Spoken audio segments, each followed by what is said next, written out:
आपका हमारे YouTube channel knowledge stories में स्वागत है। हम आपको दानवीर कर्ण की कहानी सुनाते हैं। आशा है कि आपको कहानी बेहद पसंद आएगी। कर्ण कुंती का पुत्र था। पांडु के साथ कुंती का विवाह होने से पहले ही इसका जन्म हो चुका था।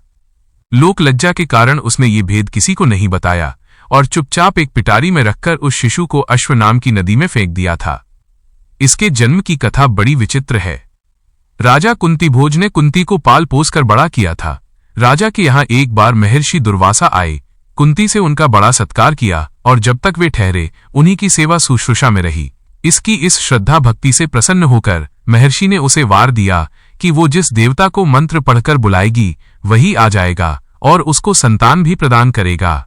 कुंती ने नादानी के कारण महर्षि के वरदान की परीक्षा लेने के लिए सूर्य नारायण का आवाहन किया। उसी क्षण सूर्यदेव वहां आ गए। उन्हीं के सहवास के कारण कुंती के गर्भ से कर्ण का जन्म हुआ। जब पिटारी में रखकर इस शिशु को उसने फेंक दिया तो वो पिटारी बहती हुई आगे पहुंची। वहां अधिरथ ने कौतूहलवश उसे उठा लिया और खोलकर देख तो उसमें एक जीवित शिशु देखकर वो आश्चर्य करने लगा। अधिरथ उस शिशु की निरीह अवस्था पर करुणा करके उसे अपने घर ले आया और उसका पालन पोषण करने लगा। उसने उसे अपनी संतान समझा। बालक के शरीर पर कवच कुंडल देखकर उसको और भी अधिक आश्चर्य हुआ और तभी उसे लगा कि वह बालक कोई होनहार राजकुमार है। उसने उसका नाम वसुषेण रखा। वसु का अर्थ है धन। कवच कुंडल रूपी धन उसके पास था। विधाता ने ही उसको इसे दिया था, इसलिए उसका नाम वसुषेण उचित ही था। वसुषेण जब कुछ बड़ा हुआ तो उसने शास्त्रों का अध्ययन करना आरंभ कर दिया। वह सूर्य का उपासक था। प्रातःकाल से लेकर संध्या तक वह सूर्य की उपासना ही किया करता था। दानी भी बहुत बड़ा था। उपासना के समय कोई भी आकर उससे जो कुछ भी मांगता वो बिना हिचकिचाए उसको दे देता था। अमूल्य से अमूल्य वस्तु से उसको मोह नहीं था। उसका गौरव तो दानवीर कहलाने में था और अपने कृत्यों से उसने वास्तव में यह सिद्ध भी कर दिया कि वो दानवीर था। उसके समान दानी कौरवों और पांडवों में और कोई नहीं था। उसका परिचय तो हमें उस समय मिलता है जब इंद्र ब्राह्मण का वेश धारण करके उसके पास उसकी अमूल्य निधि कवच कुंडल मांगने गया था। उस समय कर्ण ने देवराज का स्वागत किया था और सहर्ष अपने कवच कुंडल उतारकर दे दिए थे। दान करते समय अपने हित या अहित विचार वो नहीं करता था। यद्यपि सूर्य भगवान पहले उसे मना कर चुके थे कि वो इन कवच कुंडलों को किसी को भी न दे, लेकिन दानवीर कर्ण किसी याचक को निराश करके वापस लौटाना तो जानता ही नहीं था। कर्ण के इस साहस के कारण ही उसका नाम वैकर्तन पड़ा था। यदि इस कवच कुंडलों को वो नहीं देता तो कोई भी योद्धा उसे युद्ध में परास्त नहीं कर सकता था। इंद्र ने अर्जुन के हित के लिए ही इनको मांगा था, क्योंकि इनके बिना अर्जुन कभी भी उसे नहीं हरा सकता था। फिर भी उसके इस अद्वितीय गुण से प्रभावित होकर इंद्र ने उसको एक पुरुष घातनी अमोघ शक्ति दी। उस शक्ति से सामने का योद्धा किसी भी हालत में जीवित नहीं बच सकता था और उसको कर्ण ने अर्जुन के लिए रखा था। लेकिन श्रीकृष्ण ने चाल चली और कर्ण की उस शक्ति को घटोत्कच पर चलवाकर अर्जुन के जीवन पर आए इस खतरे को सदा के लिए मिटा दिया। घटोत्कच जो आकाश में विचरण करके कौरवों पर अग्नि की वर्षा कर रहा था और जिसने एक बार तो सारी सेना को पूरी तरह विचलित कर डाला था, शक्ति लगते ही निर्जीव होकर पृथ्वी पर गिर पड़ा। धनुर्विद्या में कर्ण अर्जुन के समान ही कुशल था। एक बार जब महाराज धृतराष्ट्र की आज्ञा से कौरव पांडवों की अस्त्र शिक्षा की परीक्षा के लिए एक समारोह किया गया था तो अर्जुन ने अपने अस्त्र शिक्षा के कौशल से सबको चकित कर दिया था। उसने ऐसी ऐसी क्रियाएं कर दिखाई थीं कि किसी भी योद्धा की हिम्मत नहीं होती थी कि उसका जवाब दे सके। एक विजेता की तरह के कौशल दिखाकर वह प्रशंसा लूट रहा था। दुर्योधन उस समय हतप्रभसा होकर चुपचाप बैठा था। अर्जुन का सा कौशल दिखाना उसके सामर्थ्य के भी बाहर था। उसी समय कर्ण वहां आ पहुंचा और उसने मैदान में आकर अर्जुन को ललकारा। अर्जुन, जिस कौशल के बल पर तू यहां सबको चकित कर रहा है और सभी से प्रशंसा लूट रहा है, उसे मैं भी करके दिखा सकता हूं। यह कहकर उसने धनुष पर बाण चढ़ाकर वही सब कुछ कर दिखाया जो अर्जुन ने किया था। चारों ओर से कर्ण की जय जयकार होने लगी। दुर्योधन का चेहरा अर्जुन के प्रति द्वंद्वी को देखकर खिल उठा। उसने उसे हृदय से लगा दिया। उसने उसे अर्जुन के साथ द्वंद्व युद्ध करने के लिए प्रेरित किया। दुर्योधन की बात मानकर उसने अर्जुन को इसके लिए चुनौती दी। अर्जुन द्वंद्व युद्ध के लिए तैयार हो गया। अब झगड़ा बढ़ने की आशंका थी, इसलिए कृपाचार्य ने बीच में हस्तक्षेप करते हुए कहा कि राजकुमार के साथ राजकुमार का ही द्वंद्व युद्ध हो सकता है। चूंकि कर्ण सूत के द्वारा पाले हुए हैं, इसलिए इनके गोत्र कुल आदि का ठीक ठीक पता न होने के कारण इनको अर्जुन से द्वंद्व युद्ध करने का अधिकार नहीं है। बस ये ऐसी समस्या थी जिसको कर्ण हल नहीं कर सकता था। वो हक्का बक्का सा अर्जुन का मुंह तारका रह गया। दुर्योधन को भी इससे धक्का लगा, क्योंकि कर्ण के द्वारा अर्जुन का मान चूर्ण करने की उसकी ही तो योजना थी। जब कर्ण इस दुविधा में पड़ा हुआ आगे अपने पैर नहीं बढ़ा सका, तो दुर्योधन ने उसे राजाओं की श्रेणी में लाने के लिए अंग देश का राज्य दे दिया। राजा होने के नाते अब वो अर्जुन या अन्य किसी राजकुमार के साथ युद्ध कर सकता था। वो इसके लिए उतारू भी था, लेकिन संध्या होने के कारण ये वाद विवाद थम गया और सब अपने अपने घर चले गए। बस फिर जीवन में सदा ही कर्ण अर्जुन से प्रतिद्वंद्वी के रूप में मिला। अर्जुन से ही उसकी विशेष रूप से शत्रुता थी। वो उसकी प्रसिद्धि को सह नहीं सकता था। अनेक स्थलों पर वो अर्जुन के सामने आया, लेकिन अपना कुल गोत्र न बता सकने के कारण उसे सामने से हटना पड़ा। वह सूत पुत्र कहलाता था, क्योंकि सूत ने ही उसको पाला था। इसी कारण द्रौपदी के स्वयंवर में भी घूमती मछली की आंख बेधने की सामर्थ्य रखते हुए भी उसको अवसर नहीं दिया गया।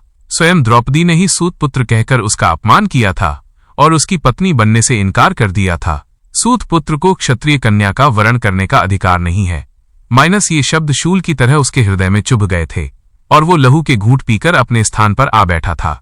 लेकिन द्रौपदी के प्रति उसकी घृणा इतनी बढ़ गई थी कि भरी सभा में दुःशासन ने द्रौपदी को नंगा करना चाहा था तो उसने इसका तनिक भी विरोध नहीं किया था, बल्कि द्रौपदी की हंसी उसने लड़ाई थी। जब दुर्योधन के भाई विकर्ण ने कौरवों के इस घृणित व्यवहार की निंदा की थी, तो कर्ण ने उससे कहा था, विकर्ण, तुम अपने कुल की हानि करने के लिए पैदा हुए हो। अधर्म अधर्म तुम पुकार रहे हो। द्रौपदी के साथ जो भी व्यवहार किया जा रहा है वो ठीक है। वो दासी है और दासी के ऊपर स्वामी का पूरा अधिकार होता है। यह कहकर उसने द्रौपदी के द्वारा किए अपने अपमान का बदला चुकाया था। उस समय उसका हृदय पत्थर की तरह कठोर हो गया था। जैसे भी बन पड़ा उसने द्रौपदी का अपमान किया, उसे 5 पुरुषों की व्यभिचारिणी स्त्री कहा और हर तरह से उसे धिक्कारा। उस समय प्रतिशोध की आग में जलते हुए उसने उचित अनुचित का विचार बिल्कुल छोड़ दिया। द्रौपदी को नंगी देखने और दिखाने की उसकी इच्छा थी। इससे स्पष्ट होता है कि कर्ण प्रतिशोध की भावना के आगे सत्य, न्याय और धर्म की भावना को पूरी तरह भूल जाता था। यह उसके चरित्र की दुर्बलता ही है। कर्ण स्वभाव से कुटिल भी था। वह दुर्योधन को इसी प्रकार कुचक्र रचने की सलाह दिया करता था जैसी शकुनी देता था।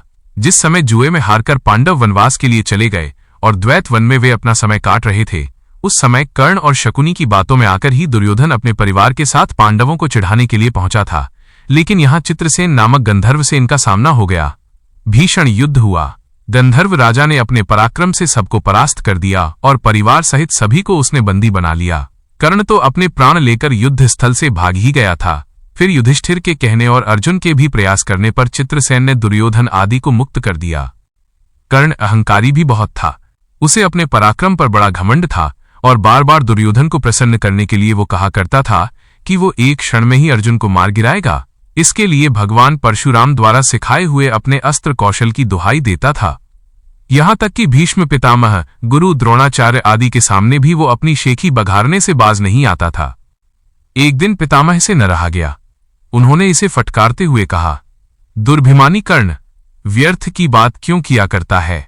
खांडव दाह के समय श्रीकृष्ण और अर्जुन ने जो वीरता प्रकट की थी, उसको याद करके तुझे लज्जित होना चाहिए। क्या तू श्रीकृष्ण को साधारण व्यक्ति समझता है? वे अपने चक्र से तेरी उस अमोघ शक्ति को खंड खंड कर देंगे। व्यर्थ दंभ करना एक सच्चे वीर का गुण नहीं है। पितामह की ये बात सुनकर कर्ण क्रुद्ध हो उठा और उसने झल्लाकर अपने शस्त्र फेंक दिए और कहा, पितामह ने सभी के सामने मुझे लज्जित किया है। अब तो इनकी मृत्यु हो जाने पर ही मैं अपना पराक्रम दिखाऊंगा। इसी दुराग्रह के कारण जब तक भीष्म पितामह जीवित रहकर युद्ध करते रहे, कर्ण ने युद्ध में हाथ नहीं बटाया। जब उसने सुन लिया कि वे धराशायी हो चुके हैं, उस क्षण प्रसन्न होकर वो दुर्योधन के पक्ष में आकर शत्रु से युद्ध करने लगा। गुरु द्रोण के पश्चात कौरव सेना का तीसरा सेनापति वही था। इस वृत्तांत से यही स्पष्ट होता है कि वो अत्यधिक क्रोधी स्वभाव का था। सदा अहंकार में उसकी बुद्धि डूबी रहती थी और इस कारण बुद्धिमानों की बातें भी बुरी लगती थीं। इसके विपरीत अर्जुन धीर बुद्धि और विनयशील था। इस सब के होते हुए भी कर्ण अपनी बात का धनी था। जो कुछ भी वचन वो दे देता था, उससे हटना तो वो जानता ही नहीं था। श्री कृष्ण ने उसे यह बता दिया था कि वो कुंती का ज्येष्ठ पुत्र है और साथ में उन्होंने उससे पांडवों की ओर मिल जाने का आग्रह भी किया था। लेकिन सब कुछ सुनकर भी उसने दुर्योधन के साथ विश्वासघात करना उचित नहीं समझा। श्री कृष्ण ने कहा था, कर्ण, भाइयों के विरुद्ध लड़कर उनको मारने की कामना करना पाप है, इसलिए तुम कौरवों का साथ छोड़कर पांडवों का पक्ष ले लो। युधिष्ठिर तुम्हें अपना अग्रज मानकर अपना जीता हुआ साम्राज्य तुम्हें ही दे देंगे। कृष्ण की ये प्रलोभन भरी बातें सुनकर भी कर्ण अपने वचन पर दृढ़ रहा और कहने लगा, श्री कृष्ण, दुर्योधन के साथ विश्वासघात करना सबसे बड़ा पाप है। यदि मैं उसकी मित्रता को तोड़कर पांडवों की ओर मिल जाऊंगा तो सब यही कहेंगे कि कर्ण अर्जुन से डरकर उनकी ओर मिल गया है। फिर मैं ऐसा क्या करूं? मेरी मां ने तो मुझे मारने का सारा प्रबंध कर दिया था। सूत ने ही मुझे उठाया और पाला, इसलिए वे ही मेरे पिता तुल्य हैं। सूतों के साथ मैं कई यज्ञ भी कर चुका हूं और मेरा विवाह संबंध भी सूतों के परिवार में ही हुआ है। फिर मेरा पांडवों से क्या संबंध रहा? धृतराष्ट्र के घराने में ही दुर्योधन के आश्रित में रहा हूं और 13 वर्ष तक मैंने उन्हीं का दिया हुआ राज्य किया है। फिर कैसे उनके साथ विश्वासघात कर दूं? दुर्योधन को मेरे ऊपर पूरा विश्वास है। मेरे कहने से ही तो उसने इस युद्ध को मोल लिया है और अर्जुन के प्रतिद्वंद्वी के रूप में दुर्योधन की आशाएं मेरे ऊपर ही तो लगी हुई हैं। इस परिस्थिति में अपने आश्रयदाता और मित्र दुर्योधन को छोड़कर मैं कभी पांडव पक्ष में नहीं मिल सकता। फिर यदि एक बार मैं मिल भी गया तो युधिष्ठिर जो राज्य मुझे देगा उसे अपने वचन के अनुसार मुझे दुर्योधन को देना होगा। इससे तो पांडवों का सारा प्रयत्न ही निष्फल चला जाएगा।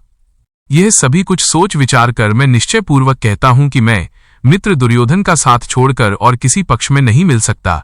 लेकिन हां, यह वचन अवश्य देता हूं कि युद्ध में मेरा प्रतिद्वंद्वी केवल अर्जुन ही है। उसके सिवा किसी पांडव का वध मैं नहीं करूंगा। कर्ण का यह कथन उसके चरित्र की महानता पर प्रकाश डालता है। बात का कितना पक्का था वो दानवीर। दुर्योधन चाहे अधर्मी था लेकिन उसका तो आश्रयदाता था, फिर वो उसके साथ छल कपट कैसे कर सकता था?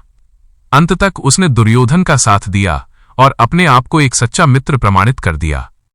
कर्तव्य के प्रति कर्ण पूरी तरह कठोर था। वो युधिष्ठिर तथा अर्जुन की तरह सहृदय नहीं था कि पांडवों के विषय में यह ज्ञात होते ही कि ये उसके भाई हैं, युद्ध करना बंद कर दे। एक बार मन में दृढ़ संकल्प करके उसको पूरी तरह निभाना ही उसके जीवन का उद्देश्य था। दुर्योधन की सहायता करना उसका कर्तव्य था। इससे पांडवों के प्रति जागृत हुआ भ्रातृत्व भाव भी उसे विचलित न कर सका और फिर भी अर्जुन के प्रति कठोर और ईर्ष्यापूर्ण दृष्टि उसकी बनी ही रही।